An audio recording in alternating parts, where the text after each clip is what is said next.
Alright guys, this is my QBD guide. Very simply, bring the best potions you can. In other words, overloads, super prayer renewals. If you have holy overloads, those are really nice. But as you can see from my inventory, you don't necessarily need the best supplies. You could take much more expensive, much higher end, but the main essential is super anti-fire flasks. I have a tortoise and I fill them full of rocktails, but then again, you don't need that for a single kill. That's if you're going for 10 or 15 kills. My gear is a lot better than the average person would bring. However, there are people that bring a lot better gear than me. But this is essentially optimal. To get there, very simply, go to Port Sarim and run a little west.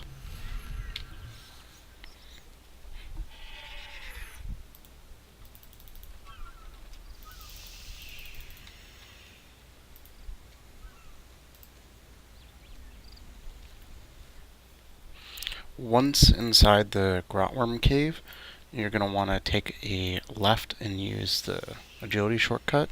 If you do not have the agility shortcut unlocked, which is I do believe level 62, you're going to have to go all the way through the room. There's like 4 rooms to go through, and then you'll end up around here.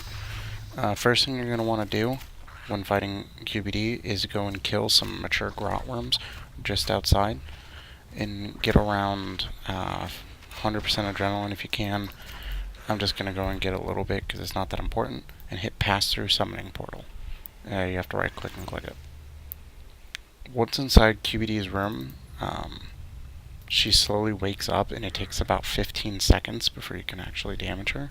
So during this time, you're going to want to use freedom in anticipation to stall your adrenaline of what you do have. When she wakes up, be sure to pot up and get going. Her first phase is very simple. You want to stand to just the west of the middle Dragonkin artifact. You're going to want to threshold her out very initially and just get through the first phase rather quickly. She's rather easy. Eat if you have to. Once you activate it, you're going to want to run a little bit west to the southwest corner.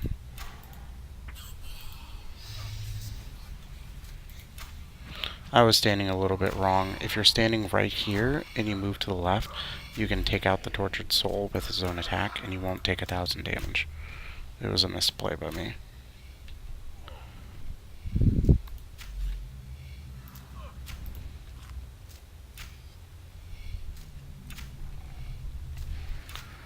To signify the next phase, you click the Dragonkin Artifact 2, and that'd be the end of phase 2.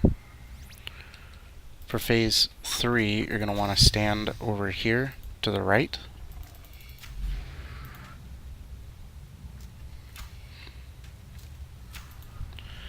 Now, if you click and walk through the flames, just as they're about to hit you, you can avoid all flame damage. It's more of a veteran strategy, but it is very good, and if you're doing long trips, it'll help save out for food. The annoying part is when the fire is right next to the artifact and you have to basically like time it through. Now for the 4th phase, you're going to want Death Swiftness and just go all ham on QBD. You see how I walked a little bit to the side there, and because of that I only took 1,000 damage from the Tortured Souls. For the final phase, you want to ignore all of the Tortured Souls unless they say time is up, and you want to activate the final artifact. And then once the final artifact is open, you'll stop taking damage. You just climb down the staircase, and there's your reward. Let's see what we get.